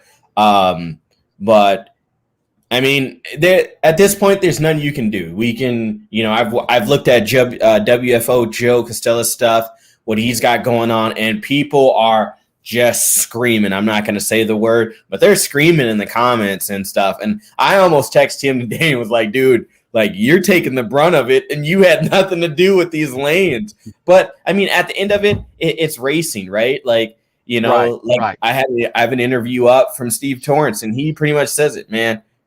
This is a track I was given. The other, how many cars, that went down my lane or the other lane, they had to deal with the same conditions. It's just like playing football. It's just like, going out there and doing any other sport except, I guess, bowling, because I don't think you guys bowl down the same lanes. But I mean, I don't know. But I'm just saying, like, we can argue about how much wrong NHRA and drag and how much wrong there is in drag racing. But at the end of the day, if you want to make a change, I'm pretty sure NHRA, is always looking for help. I mean, how much did we learn from having Dr. Surface on about just the safety safari? I mean, there's some pretty qualified people out there that are working for him. So, I mean, that's not to say in a week or so, I'm not going to be complaining about something. It's human nature, right? But I mean, it is what it is. Maybe your favorite didn't win, but at the end of the day, we crown champions. Indy went into the books, and we look to see what's going to happen next week. Right. Look, it's like the John Force crossing the line incident. Oh, he crossed it. Wow. He crossed it. I said it on our show, Lee, but I got in trouble from the boss man for bringing up the no prep guys because he doesn't like them. But honestly, I say, man, like, can we have one weekend chases a race, JJ the boss, arm drop, like, hey, like, I mean, at this point, we might as well. I mean, we're fighting over, well, if he hit with this or if he hit with that, man. Honestly, yes. Like, let it be. Like, I think what happened with John brought up a situation that, as a fan, and I'm 33 now, so you're talking maybe, 27 cognitive years of understanding what's going on, that I've never seen anybody just touch the line. Like, I've always seen them cross the line. Mm-hmm. Or either they get close, but they're like, whoo, that was close. He never touched it. I've never encountered this rule. It's black and white. It is there. It's real. But at this point, I'm like, okay, NHRA, this is a great opportunity for you to clarify this thing and rework it. Because if he had if there was a cone there, John's out. Mm-hmm. But there's no cone, therefore we go to the line, and just touching the line isn't enough. It's crossing the line. I automatically then think, though, what if it was a solid line? I don't even know if anybody's running a solid line anymore in NHRA at one of these tracks, but I don't know. It almost is. This is almost like NHRA's version of, folks, do you know what a catch is or not in the NFL? Define it. Yeah. And this is coming from the biggest John Force in the world right now. And right. That's why I'm like, I was like, wow, he crossed it. And they gave it to him. I feel like if you touch the line and that is evidence, you're out, because that's no different than touching the cone. Now, that's not the rule. That's not the rule. I get it. But I feel like if you touch the line, you'd be touching a phone block. You should be out. No. I've seen a few instances where a car will touch the line and not go over. I've seen it a few times. It happens very often. Nah, They touch the line but don't cross it cross it. man. There was no, okay, this is my standpoint of this, and I'm going to finally say it because it's your show, Lee, and I'm just a guest. I'm just clicking buttons. This is there was no race to be had in that situation.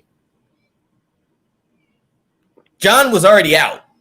Like, he was already had him. Like, at that point, if he would have completely come over into his lane, unless John would have really slowed down, they wouldn't have been close anyway.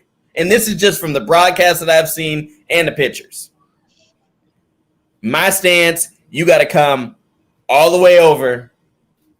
At least I want a full tire over, and that's a big tire. If you can safely get it back over into your lane and not hit a foam block, and you're not completely over, if you're halfway over, you're cross. But if you can get it over there and pedal fest it and straighten it back up, I mean, go back. Let's look at what J.R. Todd did. He staged a car with some throttle wax. If you can stage a car and not go too deep with throttle wax, you can. I think you can save a car. I mean, that's just my opinion. You know. Yeah. JR pulling that off. I was filming in the stands and heard whop. I'm like, and he put the bulb on and whop, and I'm like, no, he didn't. You know. Yeah, like. I'm like, man, how messed up is that clutch right now that he's got to do that to get it in the beams? And then look, credit to Cruz. He held it, didn't do anything, didn't react to it at all. Yeah, I'm just saying. Here's the bad part about that, though. I was filming in the stands at around 3:30, and I'm trying to save battery on my equipment. You know, I got to step up my equipment, so I'm trying to save battery. So after the burnout, I shut up the camera off, and then I'm about to shut it back on once they start staging. But the camera's off, and he's throttle whacking. I'm trying to turn the camera back on. By the time I turned the camera back on, it was done. I was like, dang it, missed it. But I got the pedal test in the first round. That is one of those deals where in filming these things, you never can predict, and it's better just to keep it on. But yeah, you got to save battery, and it's frustrating. It is. Sam, J.R. Todd, a hell of a driver right there. He's a badass. Oh, he is, man. He is one of the best out there for sure. He is. I heard my name. What's up? Where are we at on questions, man? We got anybody else? Got any other questions? Everybody now is talking about what we're talking about. Okay. If he crossed or not. But I do want to bring this up, Lee. The show that you and Sam have is great, along with Bobby Jefferin. It's all good. Way better than me reading the National Dragster in the 80s and 90s. Well, I would say right now, National Dragster is a great magazine. They really stepped up their game. I get it. But I do remember a period when National Dragster was just abysmal. It was sad. But to SWFL Motorsports fans' point, I think he's making, kind of as I said, man, right now for drag racing talk, it is the best time that I think it has ever had. It used to be the only time you got drag racing talk was like ESPN Speed World, NHRA Today, maybe a one-off interview type of deal. That was it. That's not the case right now. The stars of drag racing are regularly on some type of platform, and that is good. It's good for the sport. It's good for the fans. It's good for the teams. It's good for the marketing partners. It's just good all around. I agree. You better agree. We can't hear you, Sam. Yeah, Sam's just yakking, and we can't hear him. Sam, you're muted. Take a drink, I guess. Take a drink. Take a drink, right? I was saying this. Like, I think we're all trying to grow in the motorsports industry, and I think we all bring a collective good vibe. So I don't know. I'm gonna throw this out here on live. Lee, this is your show, but I think you, me, Darren, maybe throw in Going Bracket Racing should kind of do like a live, roundtable discussion Fridays after the first night, and do another, non just raw give our opinion and see what people think. I mean, leading into Saturday, maybe we do it Saturday. I don't know, but we look at it and we all talk about how do we continue to grow motorsports? How do we continue to grow whatever? And I think with us, we can hit all aspects of motorsports. It doesn't have to be drag racing central. I mean, you know, I do circle track stuff. You do circle track stuff, tractor pull. We've got Darren, who's like the encyclopedia of all knowledge, it seems, especially when it comes to John Force. But I mean, it's great to get more content out there and more people interacting in the motorsports industry. Yeah, you know, I have thought about something similar to that, Sam. And what I mean is, so Eric Estep, the Iceberg, Danny B, and Black Flags Matters, they have the NASCAR Weekly podcast on Wednesday nights. And they do it seasonally. They don't do it all year. They do it during the race season of NASCAR. I have thought about that with some of the YouTubers that are doing drag racing and rotate like they do to each channel and help cross-pollinate and promote one another. So that may be something we need to look into. And it's not Competition Plus. It's not Drag Illustrated. It is a YouTuber collaboration, coalition on drag racing and opinion and everything. I literally had that thought like today. I really thought about that. I was like, they have the NASCAR Weekly podcast. We need something like that for drag racing. And like you said, just rotate it each week. And, you know, Sam hosted 1 week, you hosted 1 week, I hosted 1 week, another YouTuber hosted 1 week, and just bring it all together. And I think that would be pretty awesome. Like, definitely. We need to do that. I think it would be. And with us all using StreamYard, it would look a whole lot better than whatever whack they're using on Wednesday nights. Sam, you're muted. Sam, take a drink. See, take a drink. I'm trying to do like 15 different things at once right now. But I just want to come on this Shannon. That's it. If I can come on and give my Shannon chart about whatever it is, you know, I mean, I think, but honestly, that's what we need is we just need more. Like you got Stephen A. Smith, you know, that can be, I mean, my last name is Smith, but I'm not going to be him. What he has a word he says all the time. Like he overuses it all the time. What is that? Anything that comes out of his mouth. Blasphemous. What is it, Darren? Blasphemous. All the time. I think he does use that one a lot. Man, there's another one I'm thinking of. I haven't watched him in a while. I haven't caught that. So, you know. Man, we need Mike Ashley on here. Where's my phone?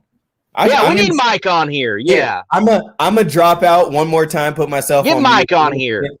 I'm gonna send Mike the link really quick. Get him on here. Yeah, get Mike on here. We need Mike on here. We do. I'm sure Darren's got some questions for Mike. I was just about to say, if I can be on the show, U.S. National Champion like Mike Ashley, oh my goodness. Right. Amazing. Right. So, man, yeah, look, I know this is Ask MMR, but I have shared, I think, on this show before. I'll just share it right now. Go ahead. Look, I cried the first time I got to Indy. And yeah, it was 2 years ago, and I'm in the stands, and I saw Blaine Johnson's memorial, and I cried. I was like, I'm finally here. Mm. You've been a couple of days removed from your first U.S. Nationals. Talk to me about it. So, you know, I grew up in Southern California. I go to all the time. We're in Nashville. I was with two major one in A-Trace schedule, right? I've been doing that my whole life, so it still excites me when I go. There's only 2 times where I showed up at the racetrack and got emotional. The first time was Daytona, when I went to the Daytona 500 back in 2018, my first one. Actually, 2019, I'm sorry. I got emotional when I pulled, going down that one street, and you see just this big giant stadium in the background. I was like, and I got out with my dad and my cousin, and we get there, and I'm like, man, I am at Daytona. Well, the second time was this past weekend when I pulled up in Indy. I parked in media parking, and I walked up and just see that bridge that's been there since the 60s and 70s. It used to be the Hearst Bridge, and now it says Dodge SRT. And you see that huge arch over it that says Lucas Oil Raceway. And just seeing that, being able to see that on TV since I was a little kid and actually see it in person, I was like, I couldn't believe it. I'm here at the U.S. Nationals, the biggest race of the year. This is where Schumacher has dominated. This is where Glenn has dominated. This is where Ed McCullough has dominated. This is where John Force has won a lot of races. I mean, I couldn't believe it. And just be there doing media with my dad. I've gone to race with my dad since I was a little kid. To be there with my dad, and we're there just chilling in the media room. I mean, like truly just straight blessed, like a dream come true. Okay, so here's one thing. I did a show with Joe Costello and Jerron Settles. We did like a Sportsman Edition recap the other day, and I told him how I hadn't taken off my media wristband, and a few days removed. Well, here we go. I still haven't taken off my Indy media wristband because that's how much I loved it. So I still have this thing on. I don't know when I'm gonna take it off, but man, the U.S. Nationals being there is like I said, a dream come true, and Awesome, just so man. blessed, and it's like, man, it's freaking awesome. Look, that's so good to hear, man. Yes, it was special. When I started all this, the pandemic hit, and I was, I couldn't get mom and dad at the track. I'll shorten it up that way. And this last Southern Nationals, to have mom and dad at the track, and to Justin and Mike Ashley, the Davis Motorsports, and Sharon, they treated my folks very well. Put them over there kind of as hospitality. But it was cool to have mom and dad at the track, and me in the capacity that I'm in. That was special. It was certainly special. So I'm glad that you and your dad got to experience that and have that moment. Yes, Mike, I will be in Reading, Pennsylvania. I am not in Pennsylvania right now at the moment. Let's see. Darrell Craft. Anyone know Tony Petragon plans for the future is... I can't read that last part, Darren. Can you see it? Yeah, anyone Tony Petragon's plans for the future, is he done driving? Oh, wow. Is he done driving? I think to answer that question would be, has he kept his license current? I think. Now, anyone can come back and get their license, but from what I understand, it's easier to keep your license current than going back through the whole process. Mm-hmm. And there are some individuals out there that apparently do keep their license current that you might not think about. From what I understand, Mark Oswald keeps his license current. He could hop in something tomorrow if he wanted to, apparently. Well, technically, maybe not tomorrow. Anyway, he could hop into something. So I think we'd have to figure that out. Has he kept his license current?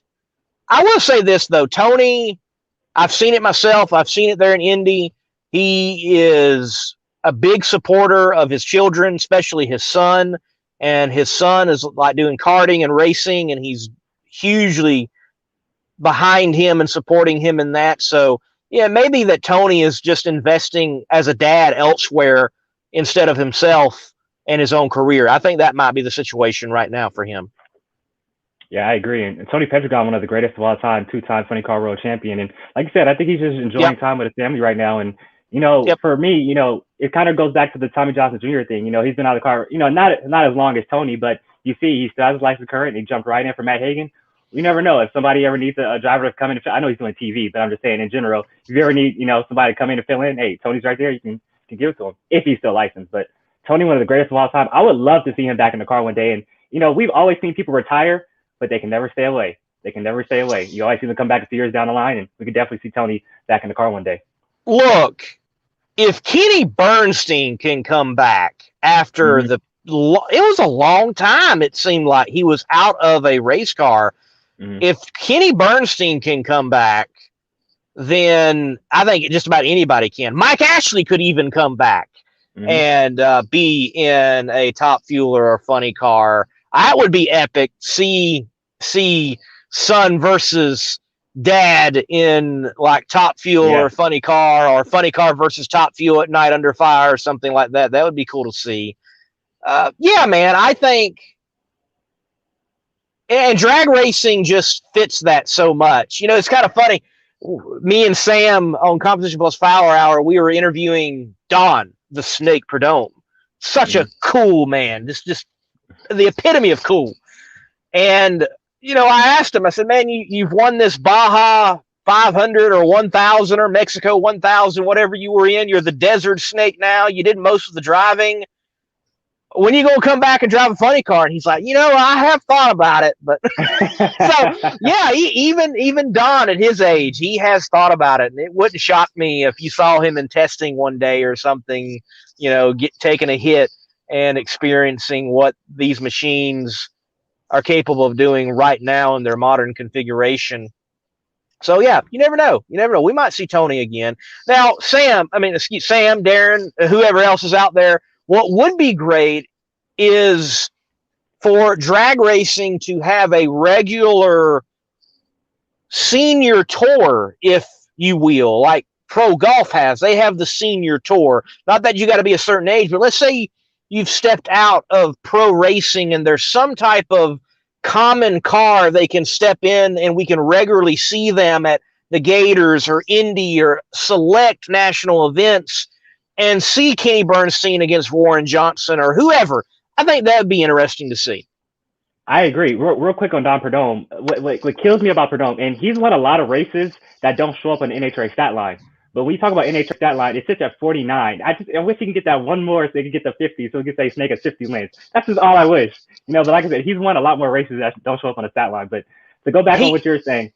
He has. And I tell you another guy that I would really like to know the actual number of John Force wins. Mm-hmm. Because John Force won before he ever won in NHRA. He won in AHRA. He won in the popular hot rodding one-off type of events. He won races. We can't count the match racing. Match racing's a whole different deal, and there's a show and entertainment behind it. But he won in other sanctioning bodies before winning NHRA. I would like to know what the actual number of John Force sanctioned body main event wins actually is. Yeah, and he's won the March Meet. The March Meet is a huge race down here in California. It's a lot of where the field cars come together and race, and John Force has won that a few times. So definitely, I definitely agree with that. Yeah, it would be great. To go back off what you were saying earlier about like a senior tour, I know they kind of did that in Gainesville a few years back, where they kind of, I think it was Toyota Camrys or something, and they like kind of redid their paint scheme and they went down the track, and that was super cool. I'd love to see that. Do it at like all the majors. Do it at the Winter Nationals. Do it at the Gator Nationals, the U.S. Nationals. Not at every race, but just a few races, and keep it like points too. Points, Sandy. Why not have a 3-race series every other year? And do the winter do Winter Nationals, Gator Nationals. Yeah, thank you. Winners, Gators, U.S. and finals. Yeah, there's your 4. I mean, you have a 4-race series, and you can't tell me that Dodge, Ford, Toyota, Chevrolet, maybe even some other manufacturer in that capacity would want to come into the sport and participate like that. I mean, I think that'd be cool. Yeah, I agree. But all right, so here's the thing though. So we've seen Bernstein in a Buick. We've seen him in all different. We've seen him in a Ford. What does Bernstein drive? Does he drive a Ford? Does he drive Chrysler? What does he drive? I think Bernstein. I think Bernstein drives. I think he drives who's ever paying the most. He's a good businessman. Yeah, I agree. If we had a seniors class, though, John Force would automatically be in it. Now, Sam. Just saying. That's wrong. Don't hurt Darren's feelings on a live show. Stop it, Sam. But Skip. Hey, look, what a beautiful thing it is in the world of drag racing that we can have a man the age of John Force still go out there and be highly competitive. I think that is cool. Mm-hmm. Mm-hmm. And here's one thing too. I said, my last goal of this channel was if I ever interview John Force, I'm retiring right after that. So I said, I got to interview John Force in Indy. So whoever wants to buy the rights to American Horror Entertainment, hit me up. I'll sell it to you right now. Well, look, the only problem with that is you went and created a video after the interview. So you're not done, son. You're not done. Exactly. But hey, let's see how far John can take it right now. 154 wins. He's in the hunt for a 17th championship. I think he has a great chance of winning it, and I hope he does. I hope he is. Look, I honestly, at this point, I am not the biggest John Force fan. I used to be a bigger fan, but as John continued to be successful and as I grew as an adult, I just began to create this appreciation for the Del Creasy's, the Bob Bodie's, the Corey Lee, those guys. I really appreciate those guys. So nothing against John. I like John. I am a fan. I want him to be successful because I know if he's successful, he's going to push the narrative of drag racing further. And I think that's important. I honestly want John to get 200 wins. I want him to tie Petty. I think that in the motorsports world, Petty's got that number. And John has alluded to trying to get there. I want him to get there. I think that would be awesome. They race like every freaking day, every week. Right a week now. That's crazy. So, you know, of course, it's going to back today, but I was wait, 150 now, 200, 46, but a bit away. Can't count for it. Never count for it. Yep. So, yeah, that'd be cool to see. He's got a good little ways to go, but it would be cool to see. Hey, shout out to Darrell Craft too. I met him in Indy. He supports the channel too. He said you can never count out Force. So I want to shout him out. He's a cool dude right there. Yeah, you can't. You cannot count out Force. And look. Right now, I don't know if I'd want to race in Funny Car.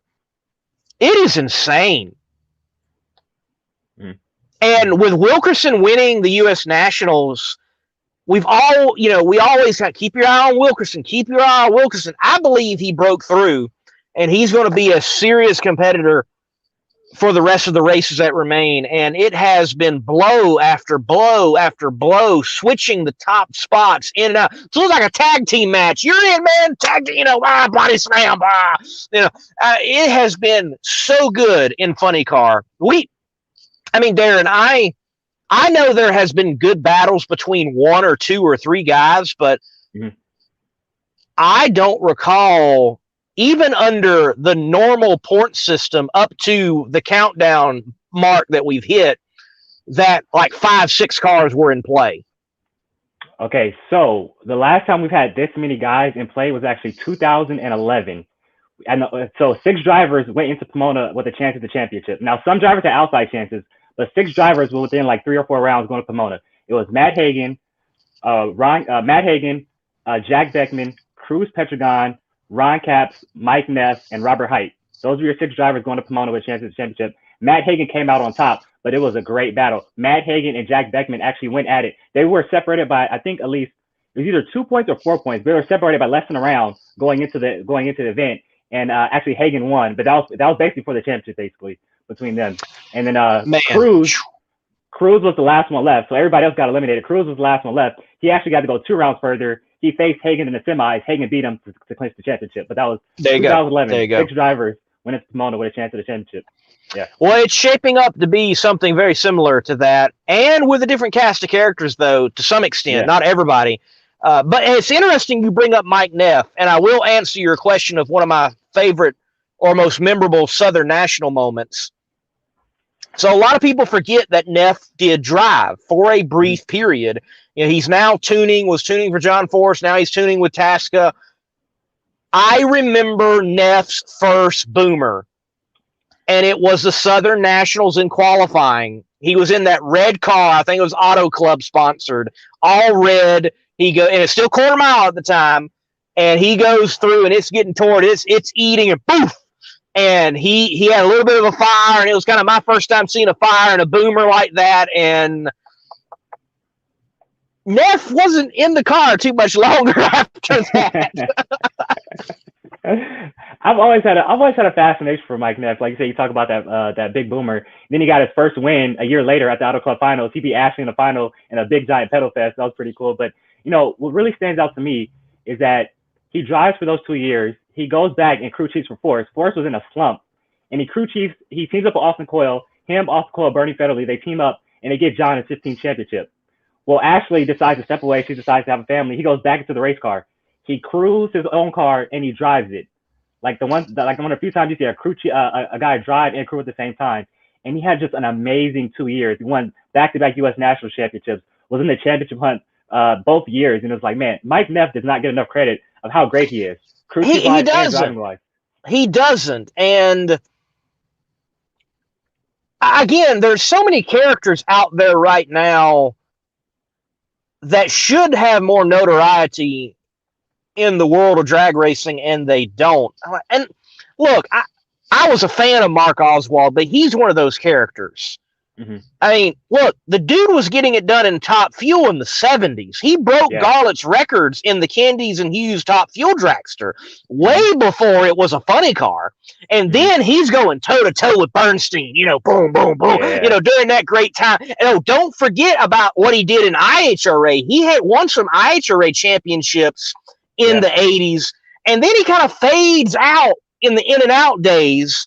But he hangs around. He's with Antron Brown now. He's been doing the crew chief thing, and he's this great innovator apparently. And it's like how these people should be far more well known. And how did you stay under the radar? Like Mark Oswald, how did he stay under the radar? He's still there. He's there. He'll be there at Reading, and it's like you never know. And now I do know. And I can pick him out of the crowd, but somehow he had like the cloak of invisibility on him, and was not able to be seen by the masses. It's interesting. There's so many of those guys out there. The way you compare Mike Neff to Mark Oswald, if you really take a look at their personalities, they stay out of the limelight. They're very chill, very quiet guys. And for Mark Oswald, I saw an interview. I think it's what he did with Bobby Bennett. That series that he did. And he was basically Antron actually said this. He said, Mark Oswald doesn't care about getting credit for anything that he does.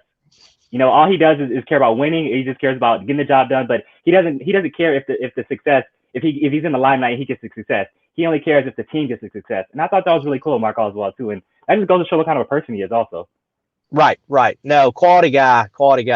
I joked with him. I was in the lounge at Las Vegas, and I'd never met Mark, and I didn't realize Mark was at the computer. And Karate was like laid up with a leg injury. I'm still not sure what happened there.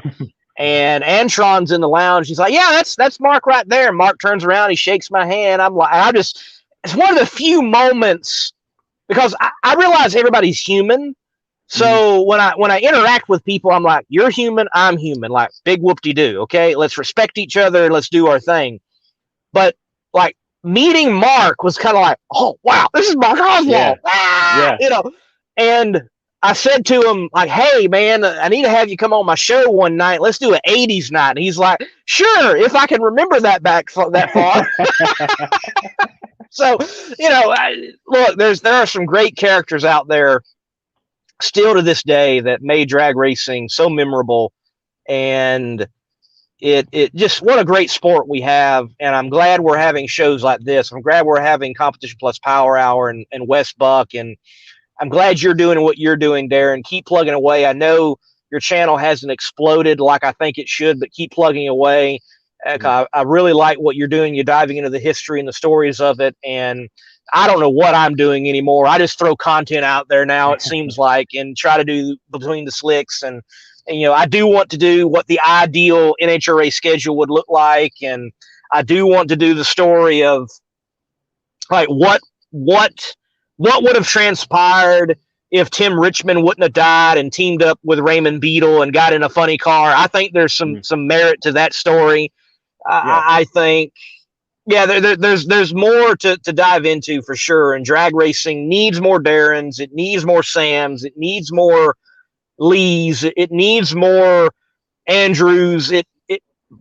NASCAR's got it too good. NHRA drag racing needs more people putting out more content. And look, NHRA, if you ever happen to hear this, I want to say kudos to you and thank you, because like Darren, you being at the track doing what you're doing, I think 2 years ago they would not have let you be at the track.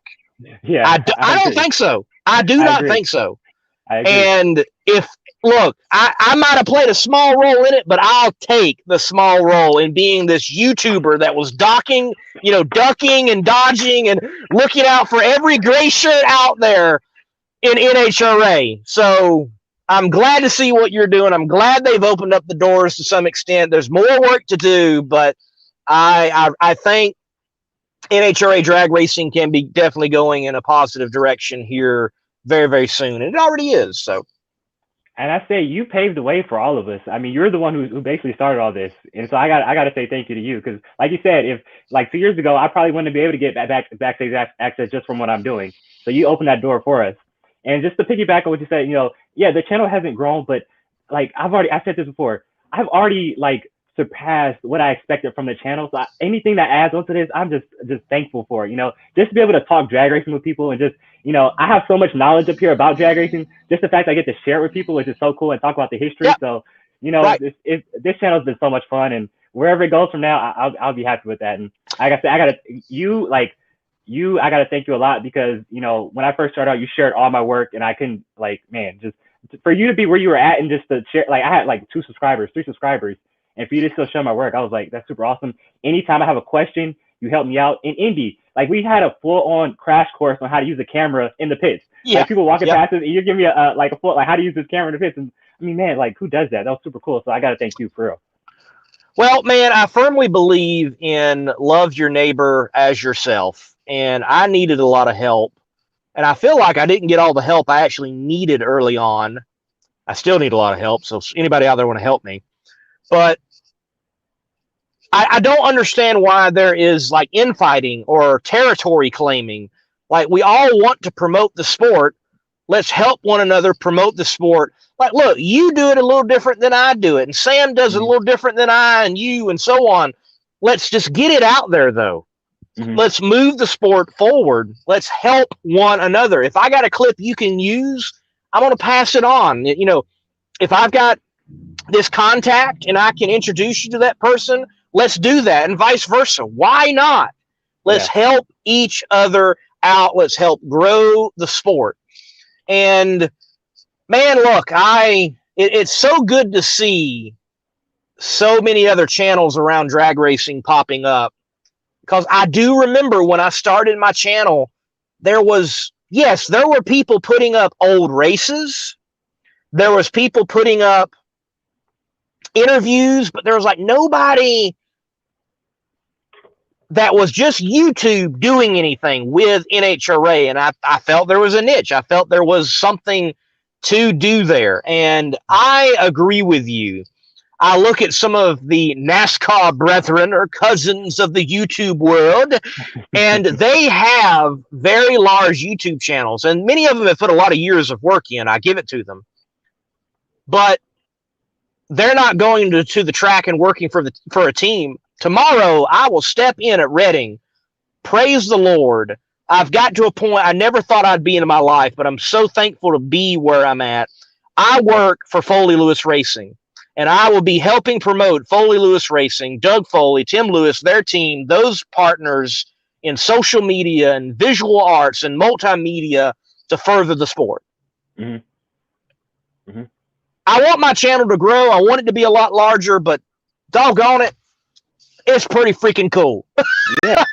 Yeah. Isn't it just cool to be able to just talk drag? Because the thing where in my area, nobody likes drag racing. So it's like, I'm from Southern California. I'm from Los Angeles.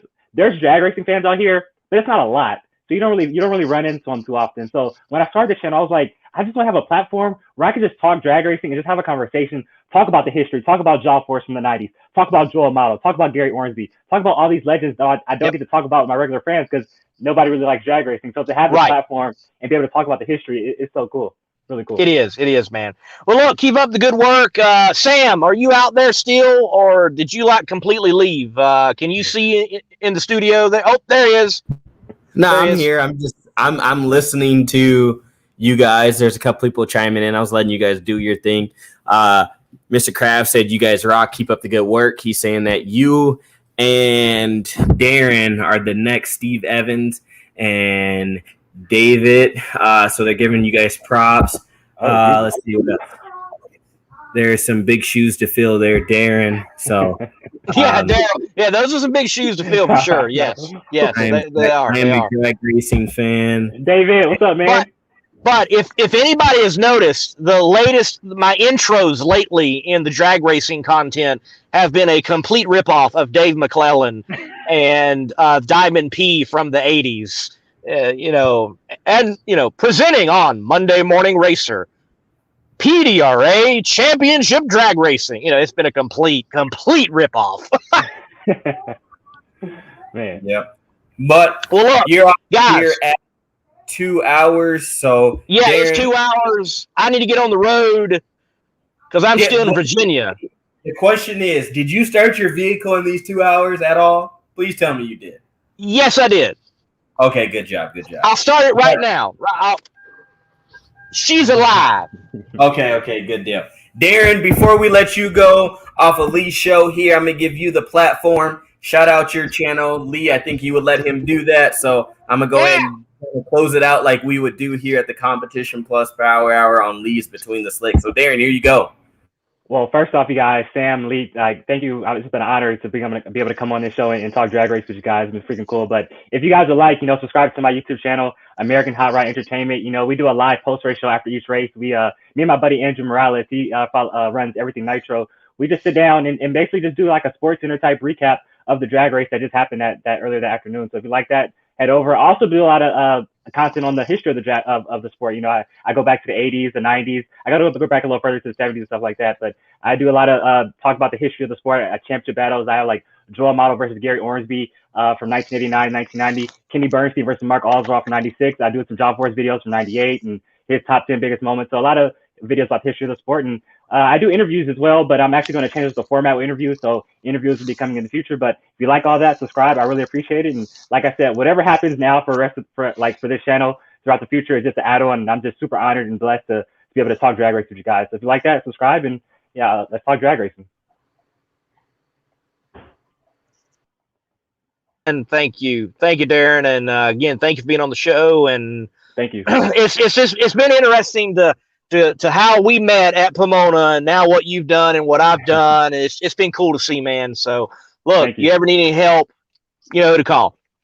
Thank you, man. Appreciate you. Appreciate me having me on too. It's been a blast.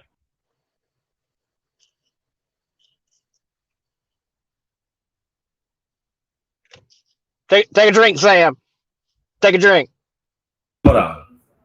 At this point, how many times I've messed up tonight, Lee, I might as well go ahead and drink this whole thing. Yeah, you might as well. You might as well. It's totally different. I'm used to doing this on Tuesdays, with you, and I know to mute myself and unmute myself, but running around trying to take care of a couple of little rascals that I got. Yeah, what room are you in now? Like, this is like the fifth room. I'm actually in the kitchen right now. They're wrestling. This has been Ask MMR Anything / Cribs with Slam and Sam. Yeah. So yeah, I'm actually in the kitchen. I actually got them bathed and everything during the show. So hey, killing two birds at one stone. So I appreciate you. So yeah, Lee. I mean, again, thanks for having me on. I'll do anything for you. You're like a brother to me.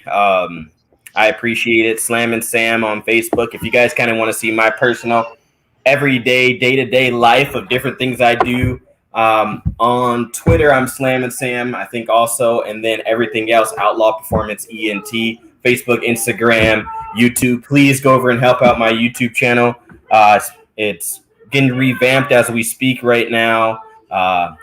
It's gone on the decline, but we need to get that back up. Some great content dropping every week for you guys, and potentially even more. So yeah, thanks, Lee. This is your show. I'm going to turn it over to you so you can close it out and what the good folks can see from the Monday Morning Racer, the traveling Monday Morning Racer here soon. That's right. Ladies and gentlemen, thank you for being a part of this Ask MMR Anything, a travel special up to Maple Grove. That's where I will be for the Reading Nationals tomorrow, Saturday, and Sunday. Hey, if you're at the track, come find me. I'll be hanging out with Foley Lewis, work for them in the Nitro pits, Foley Lewis Racing. Thank you, Sam. Thank you, American Hot Rod Entertainment, Darren Williams. Thank you, George, for representing Going Bracket Racing. Thank you all that put questions in. Be back here next week. Not sure who I got. We'll find somebody. We'll do it again, as I've got a busy stretch of like 9 weekends of being at a race somewhere. NHRA, PDRA, Southeast Gassers Association. Thank you for watching Between the Slicks. Be sure to subscribe to the channel, follow on Twitter and Instagram, and like the Monday Morning Racer Facebook page. Until next time, God bless, and keep the pedal to the metal.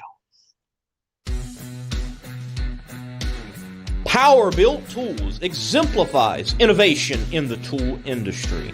From hand tools, power tools, and even tool storage. Check out powerbuilt.com for Power-Built Tools. And remember, use promo code MMR15 for 15% off at purchase.